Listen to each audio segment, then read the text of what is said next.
Well, hello, greetings, and welcome to my Capstone Project presentation for Bay Path University in the data science program. What I'm going to be talking about is how to use, in a very small degree, how to use, how to possibly use data science in medical diagnostics. Now, what I mean by that specifically is uh, in in the case of this Capstone project,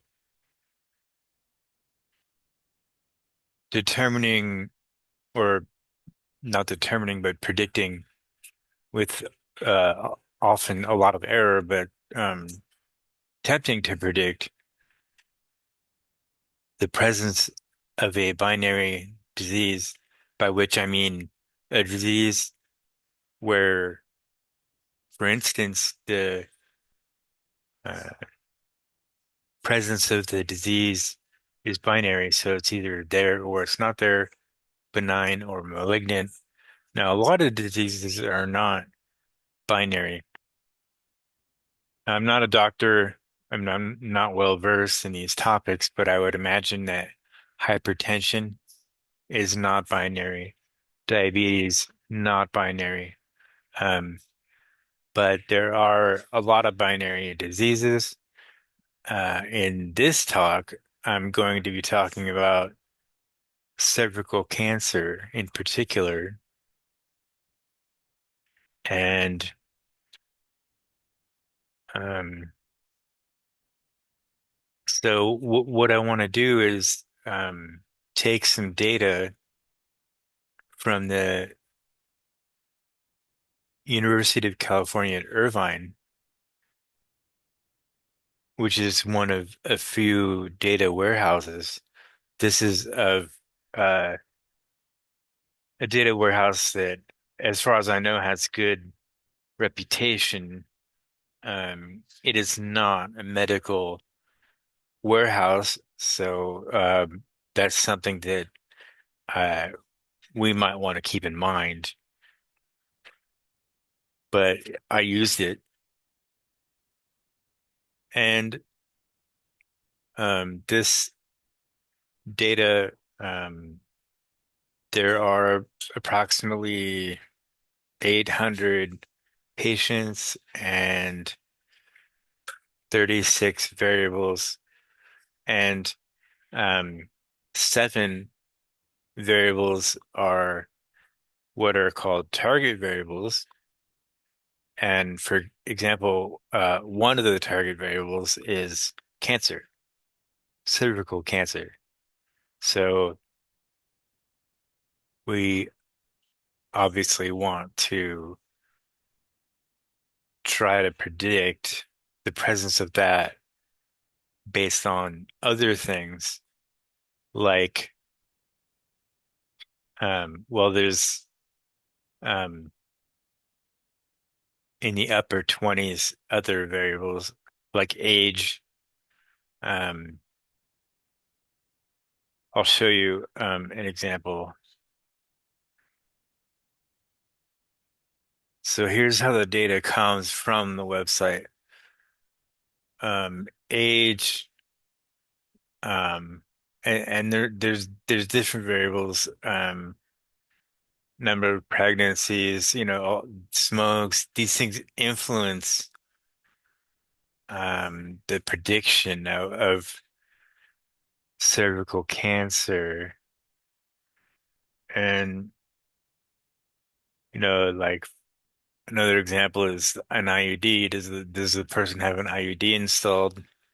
Notice that there's a lot of question marks, and if you look over the data, there's a lot of like blanks and question marks and things like that. So when dealing with this data, I had to figure out what to do with these missing values, and that was my first problem. And so you know, I don't think that there's like a universally accepted way to deal with missing values. So what I did to deal with missing values is, well, I mean, the way that I use won't work in all data sets, but um, for example, I mean, if so, column K here, I imagine IUD years means how many years have you had the IUD installed? A lot of these are zero, meaning they don't have one. Sevens, if someone's got a 7 year um, um, term for which they have had an IUD installed. Now, if you temporarily ignore these missing values, then this column here has a mean. Okay, so if you ignore missing values, there's a mean. Then you take that mean and you replace the missing value with that mean, then you have no missing values. The mean of the column is unchanged.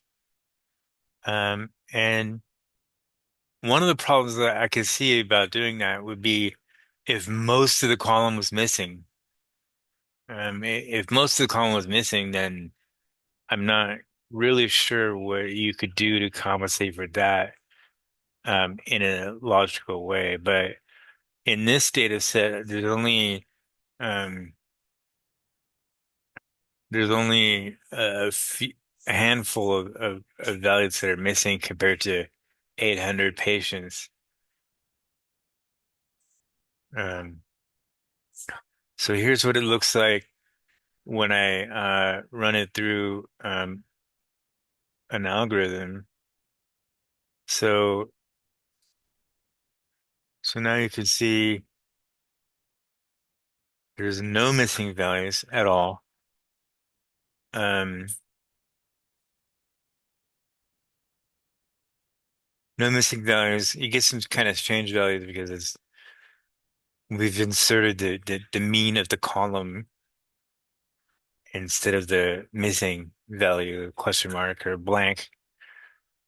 So blanks and question marks got replaced by the mean of the column. Now, I want to draw your attention to the target variables, and I don't want to miss it, so I'm scrolling down to it. So here we go. Um, there's 7 target variables.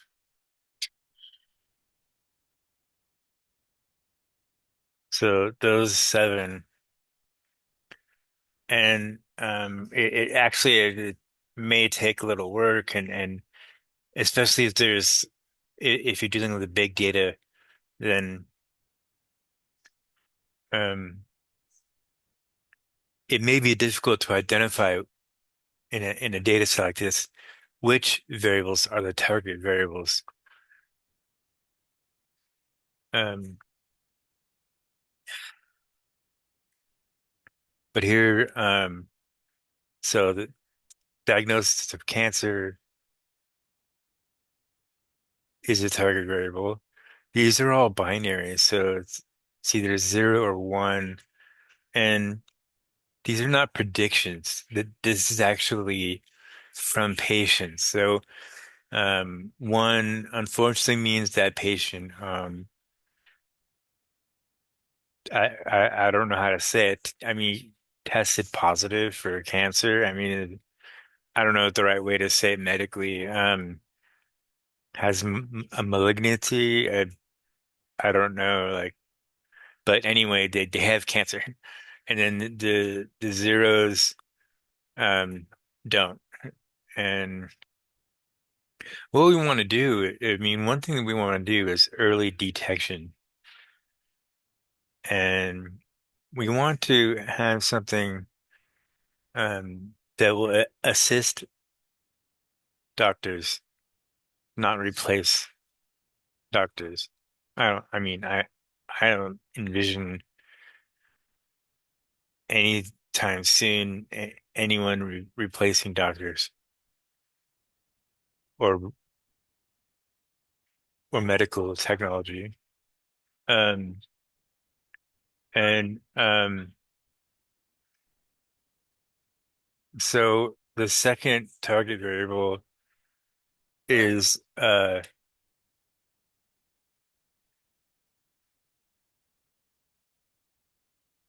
it's CIN, but and we want to go back and figure out what that variable is.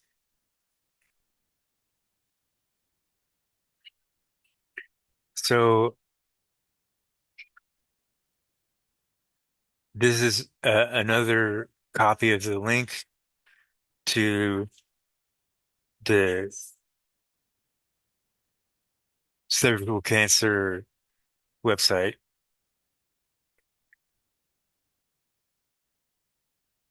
So this is the list of the target variables with a description. And the diagnosis of CIN means that a precancerous lesion was detected. So that's not cancer. That's why it's not in the same category as the first one, but it's still, you know, it's going to play a role in um, the overall prediction. And HPV is that just means that HPV infection is present, and that's involved in cervical cancer. Um, DX just means it's any diagnosis. The Henselman means that there's a visual test on a biological sample. Um, Schiller's is iodine staining test on what I'm not sure. Cytology, pap smear cytology. So what we're trying to do is um, hey, look at these binary variables and predict what they will be based on the other numbers in this data matrix. And I'm going to stop there just to see if it just recorded what I just what I just told you. Cheers.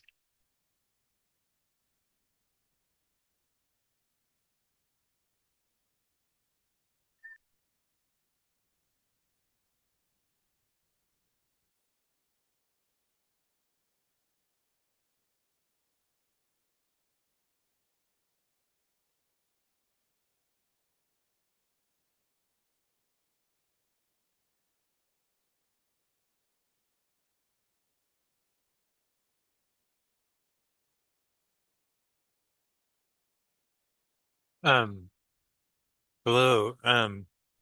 Welcome back from our intermission. Um,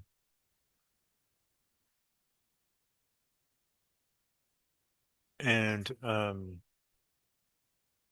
welcome to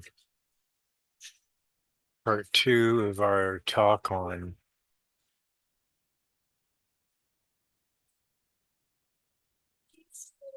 using data science to attempt to make predictions about, in this case, cervical cancer, in a data set with some missing values. We saw a data set with some missing values, question marks. Uh, so, for example, like we're looking at cervical cancer, we're trying to predict it. It's gonna, uh, I mean, I don't know, but apparently, according to UC Irvine, and the data that was contributed to them. Um, Kid in the shopping cart, I don't know if 2 or 3. He was just a toddler, and he was doing 6, 7. It was horrible. He's doing um, because it's like a kids all the time. It doesn't mean anything. It's like a trend. I don't yeah, so we're looking at a data set which starts with some missing values. What we do is, to recap, we replace those missing values with the mean of the column that leaves the mean of the column unchanged, uh, with replacing the missing values with those values, and we no longer have missing values at all. We get some strange looking numbers, but uh, Python, Excel, they don't care about how things look. And so we've looked at the data. Now I'm going to tell you about what is the algorithm that I'm going to use that attempts to predict the 7 target variables. By the way, I just noticed um, during the recording of this talk, excuse me while I scroll, um, I just noticed that, I mean, I've stared at this data for quite some time, and there's this column called biopsy, and it's also binary. And unfortunately, I can't change at the last minute what I've done or what I'm going to tell you.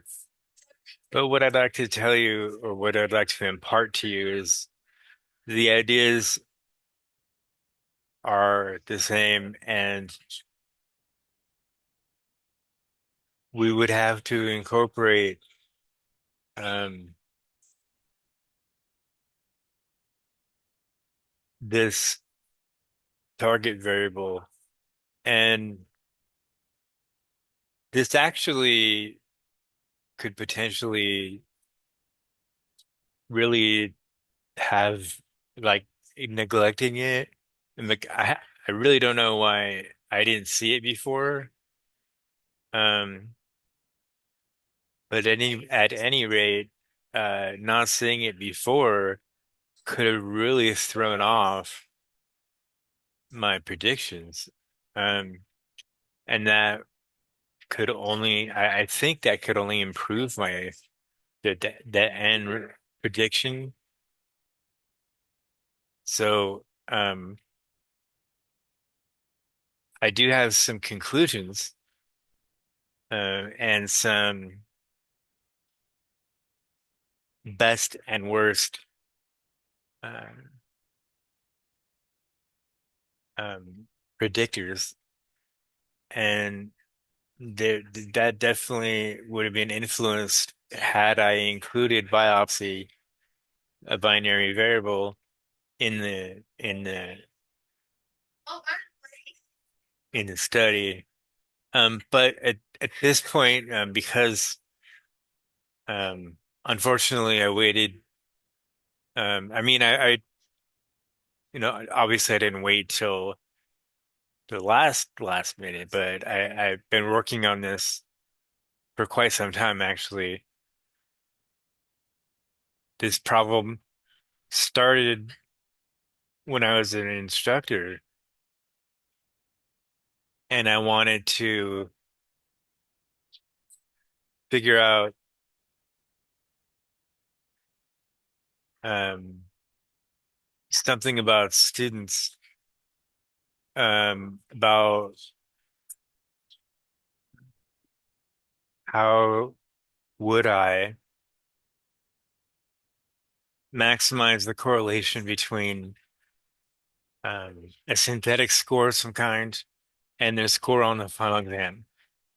That's how the problem started. And I think I started this problem 10 years ago. I don't know. And then now it turned into this. And missing a column like biopsy here, and I already looked in the intermission and it's nowhere. So I totally missed it and I apologize. The the estimates and the predictions that came up with in this talk might have been a lot better. Who knows, maybe they would have been worse. I suspect that they must be better, but I could be wrong. So I'm coming forward and saying, yeah, I missed I missed the target variable entirely. But the idea of how you would find these estimates, predictions, the idea, the formulas, the program, the algorithm, and that's those are all fine. It's just that I missed the target variable. And so let me tell you about the algorithm, and then I'll tell you about um, the actual um, Python code that I may not spend that much time over because it's um,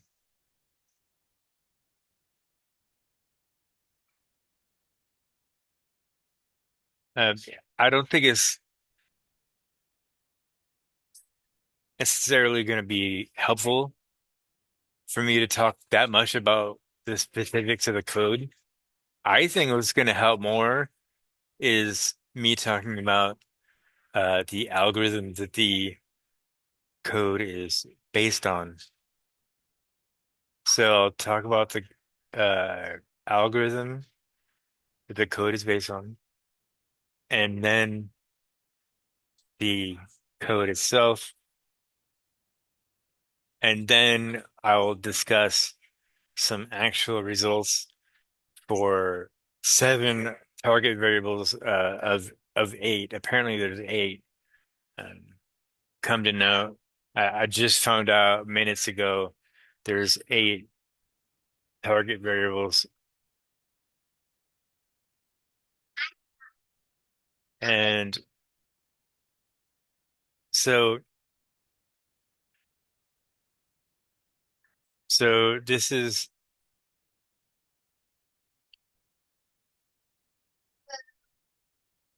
um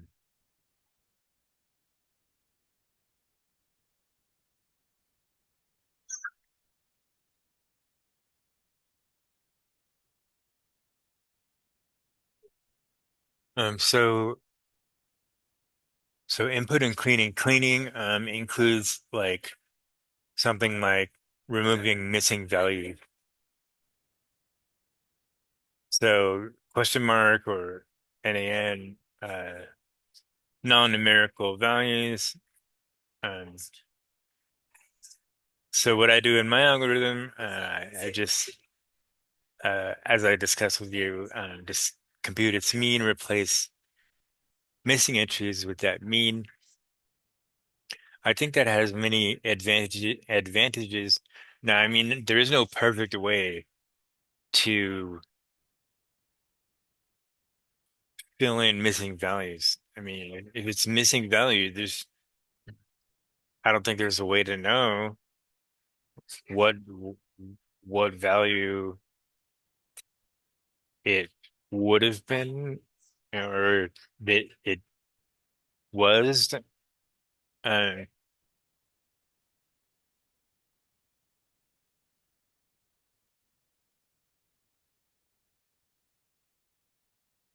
Okay. um, okay, so. in step two, oh, there's five steps, by the way. Um, so in step two, we're separating the seven target variables.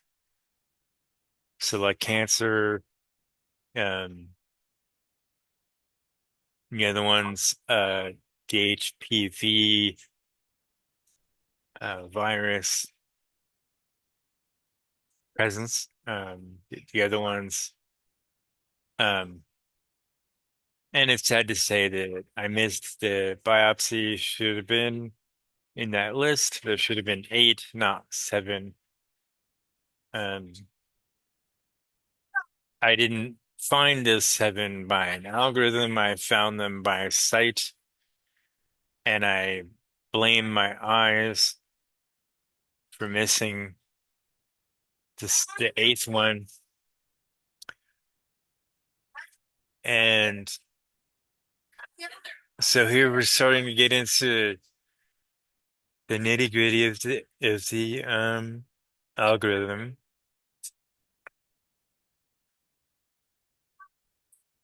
So now we're going to start using some machine learning to try to figure out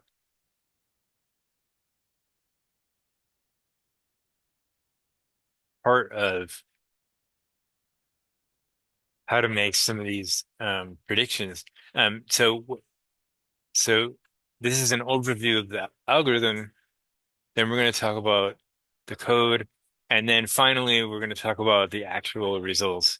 There's going to be a best and worst performer, um, where we're actually going to measure things, the performance of these things, the rock awk, different.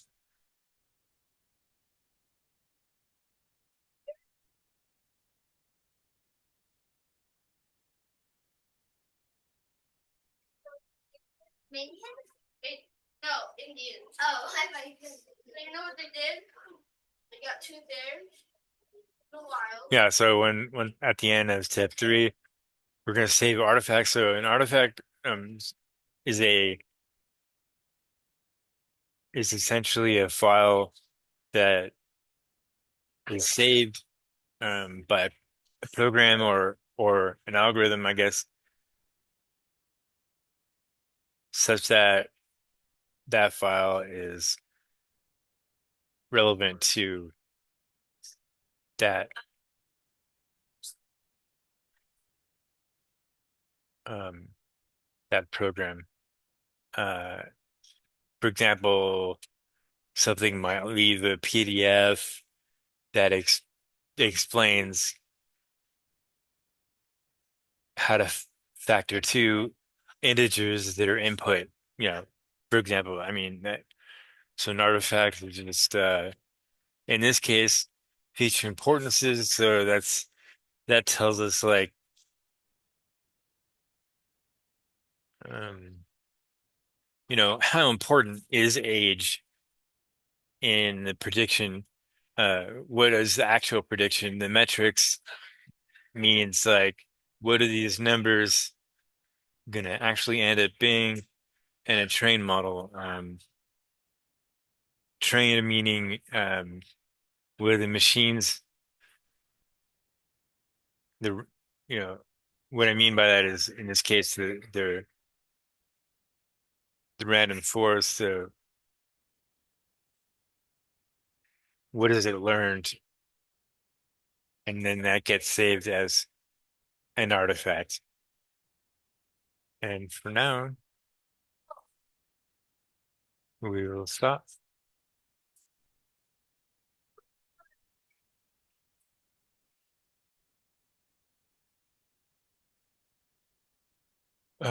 Well, hello, greetings, and welcome to um, the resumption of our talk after the intermission, meaning that I have um, stomped and restarted the recording. Hopefully, that makes it more stable. So, let's see what we can do now. Last time, which was for you about 30 seconds ago, we were on step three, which is we started looking at training a random forest to solve the problem of how to predict. I mean, I mean, this is very, very rough terms. Um, we're trying I mean, I wouldn't say this in public, but basically, we're trying to train random forest models, in addition to other things, which are called bias vectors, and other things, in order to make a prediction about um, cervical cancer. So that's something we did on the last video, which I may or hopefully will be joining into one video. Um, and so step four of the algorithm. So the algorithm has five steps, and then I'll summarize those five steps at the bottom. Then what we're going to do is I will look at the code that this algorithm expresses, and the code unfortunately has like 500 lines or like 600 lines. So I won't most I probably won't look at every line of code, but with this roadmap of what is the algorithm doing, um, you could theoretically reconstruct a suitable um, code, although actually that seems really hard just looking at it. Um, but if you ever do want the code that I'm using, let me know. And after we look at the code, then in conclusion, in conclusion, um,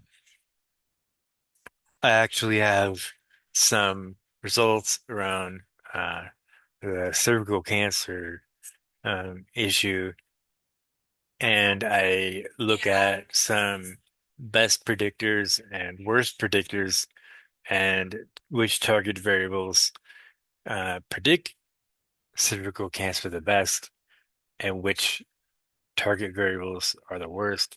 And again, I announced last time that I just literally like 10 minutes ago noticed that I missed a target variable called biopsy. It's binary, so I know it's a target variable.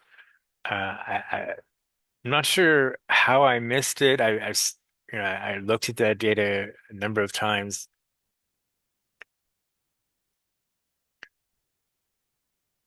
At any rate, I'm kind of curious to see whether or not the predictions are going to be better or not.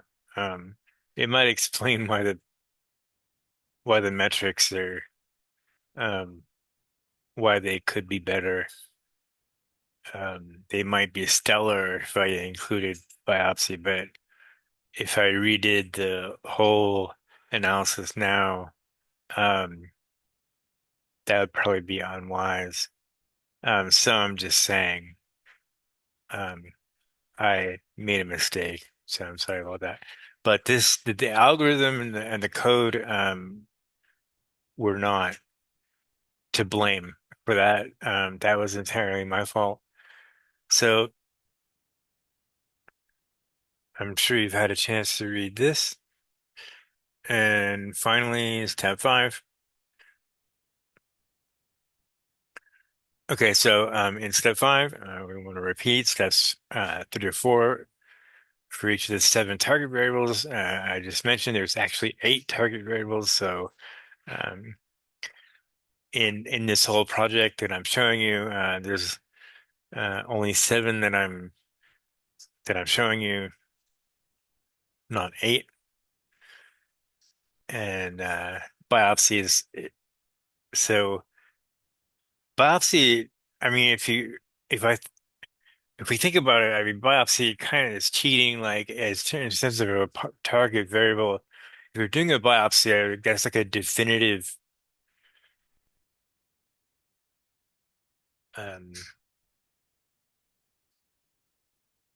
it's a definitive.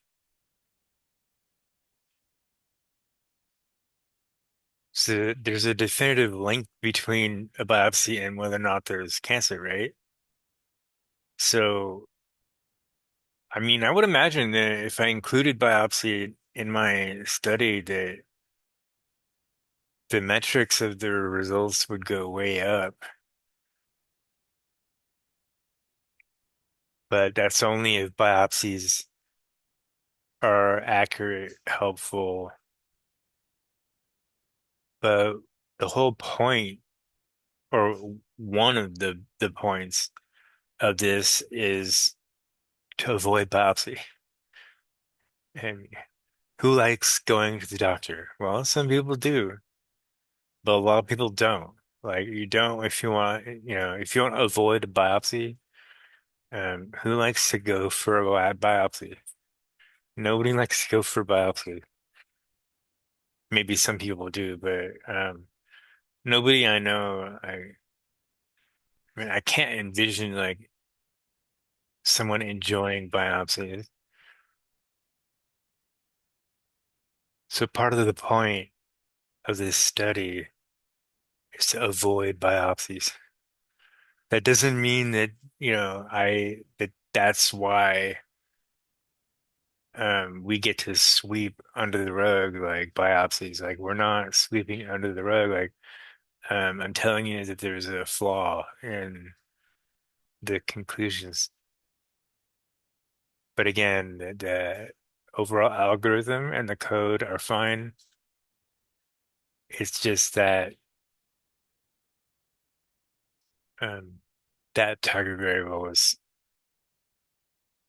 not included. And so, in short, this is this is basically what my algorithm does. So, around 500 lines of code get converted to this last line where it says in short. And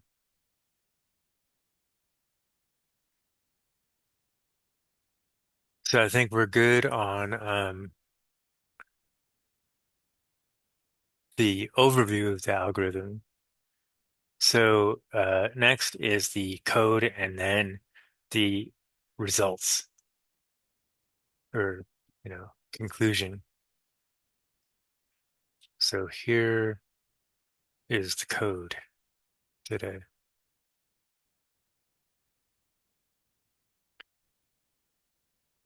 Okay. So in case you're wondering, when it says general mode, um, there's a few versions of the code. The next version is called specific mode.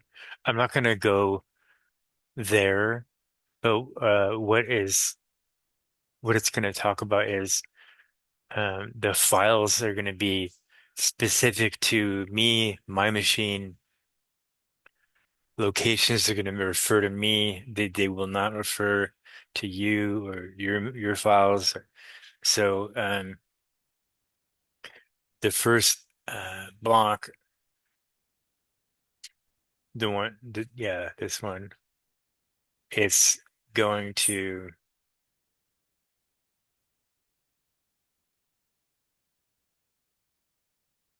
it's not going to refer to my machine at all. Um, yeah, I don't think I've ever quite presented. code before. I'm not going to actually run it because I think the last time I ran this, it took like 7 minutes. One time I ran it and it was like 30 minutes, which is not too bad on a someone's personal laptop. I mean, I don't think that's bad. I, I don't really know, but I think it's good as long as it just terminates on a personal laptop. So it definitely terminated at 7 minutes. Um, the data set isn't that big though, at around just roughly 900 patients, 36 variables. So that's not exactly what I would call big data, but it's the concept that we're talking about, like, are the concepts applicable to, you know, larger studies, more patients, perhaps more variables, but definitely more patients. What's going to consume more resources is more variables. I mean, they'll both consume more resources if you increase them, patients and variables. I'm not sure why you would necessarily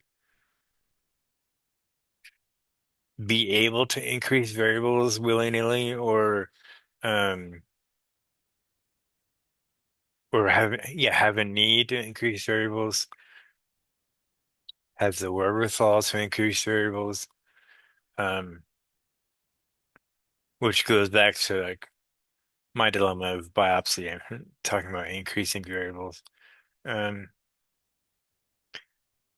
but anyway, so the marks in red, or the letters in red are all comments. So I will go through and try to explain some of this.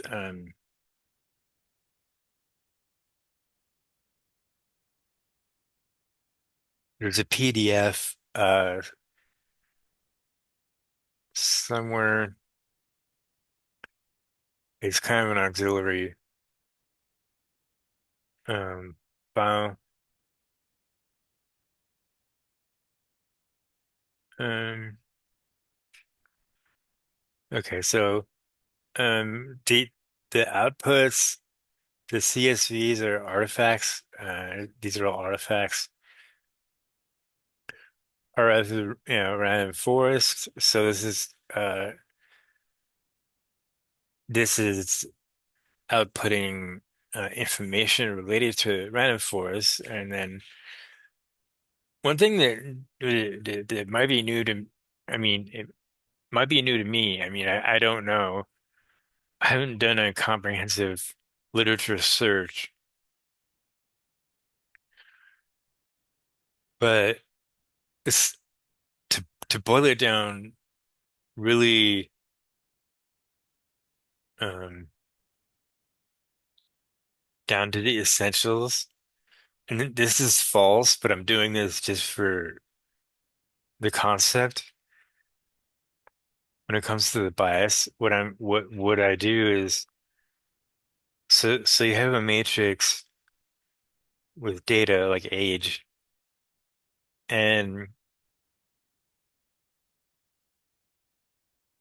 what I do in my approach, and again, others probably have done this. I haven't seen it anywhere. Um,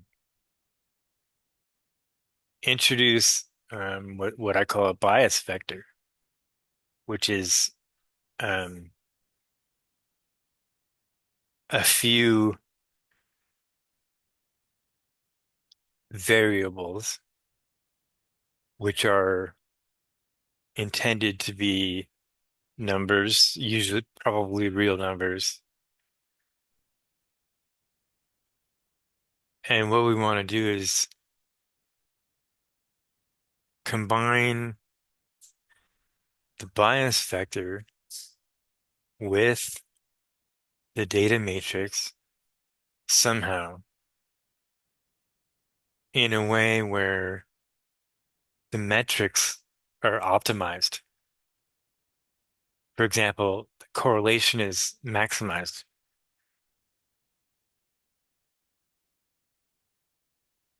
That's essentially the idea of the bias. So the bias is actually, I mean, bias sounds bad, but in this case, bias is actually helping us. So the bias is a list of numbers. We feed it into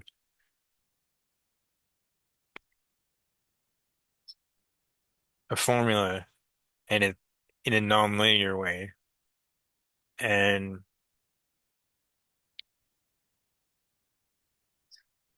we do so in such a way that when you compare it to a target variable, okay, like, cancer, one or zero,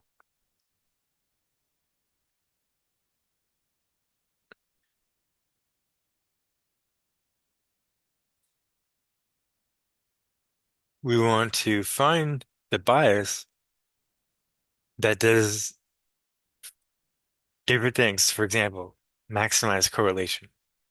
Now, it's unlikely, but it's quite likely that there's a weak linear correlation. But if there is a linear correlation, um, I'm hoping that the bias detector um, will help us optimize the overall metrics. Um,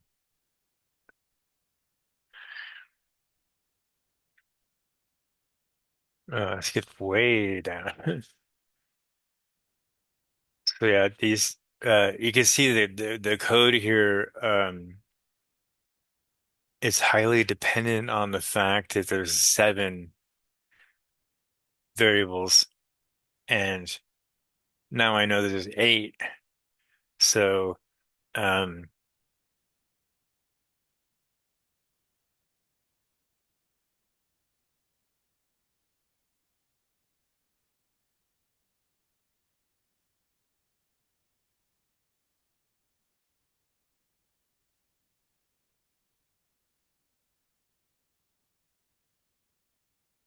so I'll put this on the screen. Maybe I'll put a couple others on the screen.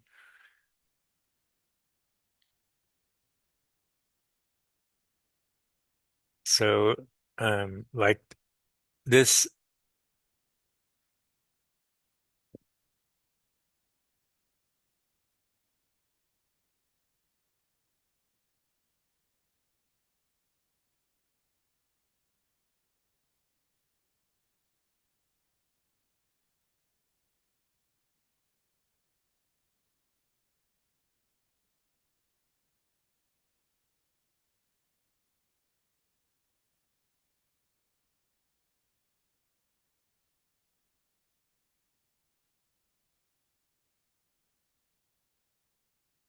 So this part here, essentially, it's training the random forest, and it's um,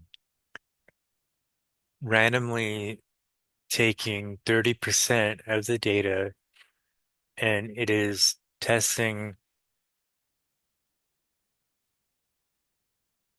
uh, predictions of 70% um, to see how well it performs on 30% of the data.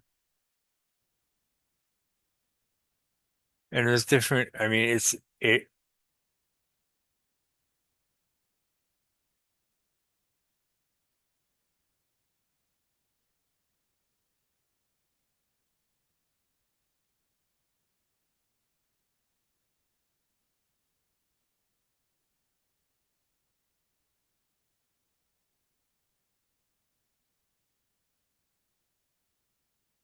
so at this point, it may be the case that looking at the code is more dizzying than enlightening. So I think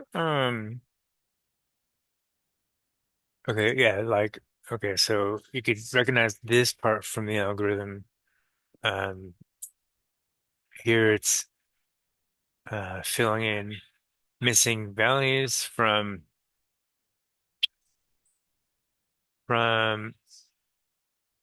a CSV and so on. Uh, in step two, talking about random forest and the bias. Again, bias is something, or using the bias is something that I haven't seen elsewhere, but I mean, I'm sure that it must be published somewhere. Random forest, obviously, is written down many times elsewhere. And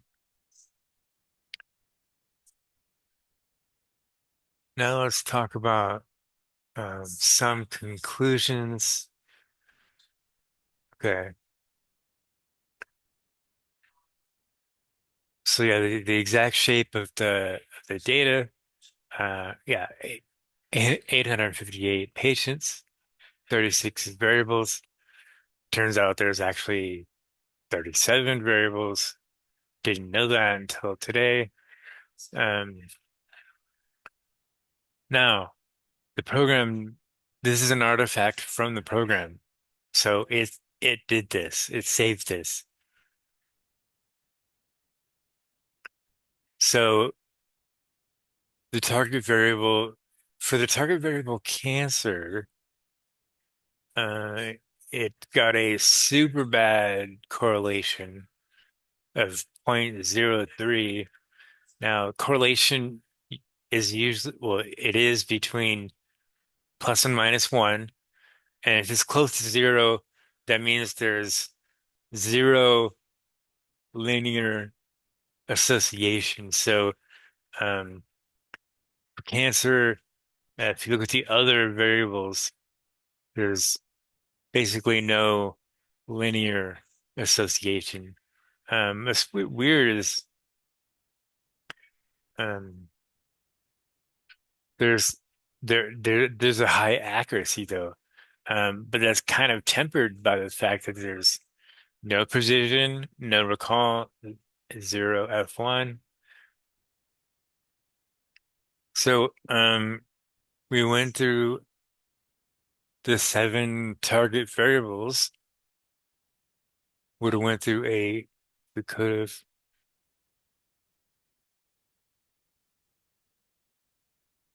Okay. So what's above? Okay. So yeah. So this, um, when I say this, I'm referring to what you can see right now. Um, this was the product of the code that I just showed you. So, here's the general rules followed by specific cases. And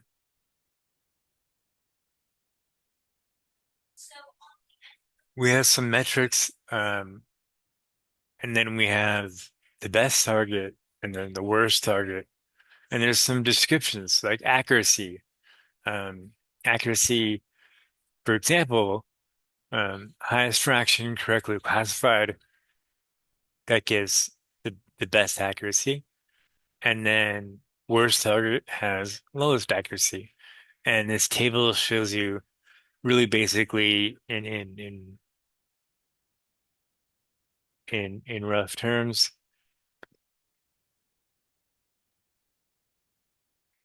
Now, the main conclusion is this, um, with a caveat that the target variable biopsy should be in here. Uh, so we'll take it for granted that we were given a study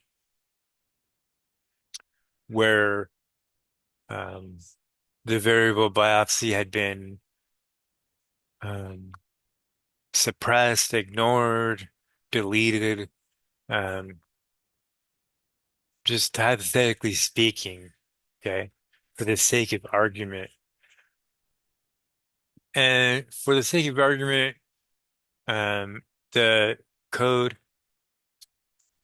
that I showed you predicts Schiller's the best target variable to predict cervical cancer, and the best correlation, 0.69. That's pretty good. For linear associations, that's pretty good, I think. I mean, I know that's a subjective opinion, but my subjective opinion is that's actually very good. Um, and then the worst predicted, meaning like the target variable, which is the worst at predicting cervical cancer, is this. The correlation is almost zero.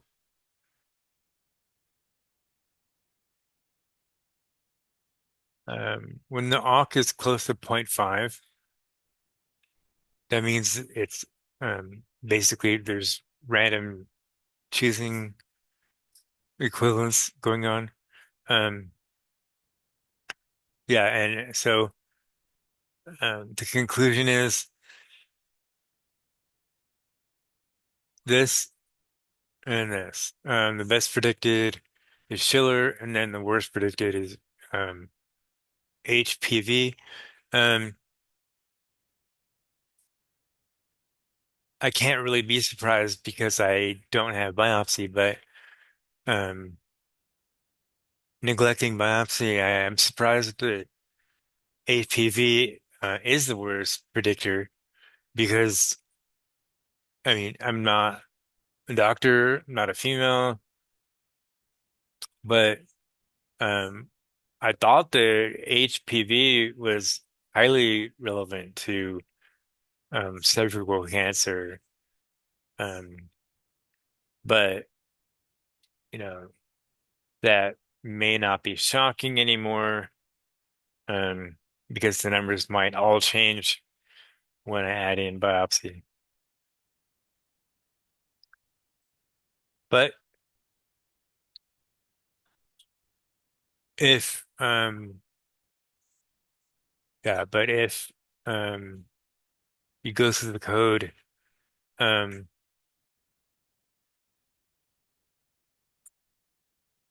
it it wouldn't be that hard to I'm looking for a list of the variables. Um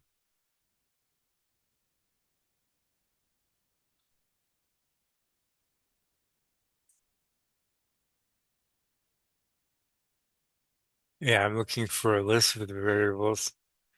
Okay, so here it would take a little while maybe, but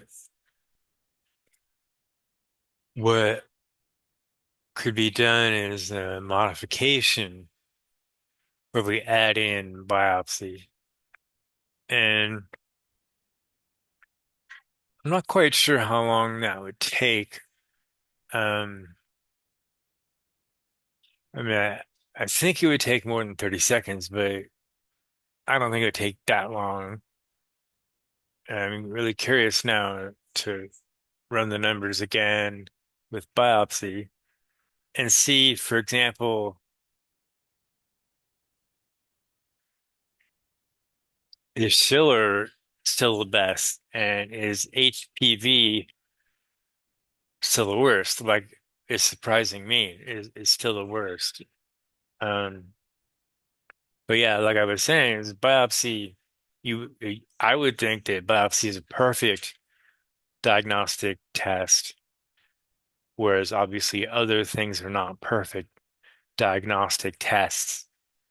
So, of all the things I could leave out, um, my suspicion is that leaving out biopsy hurt me the least. But I could be wrong. I I might want to prove that someday. And that, my friends, is where I will stop. Thank you very much.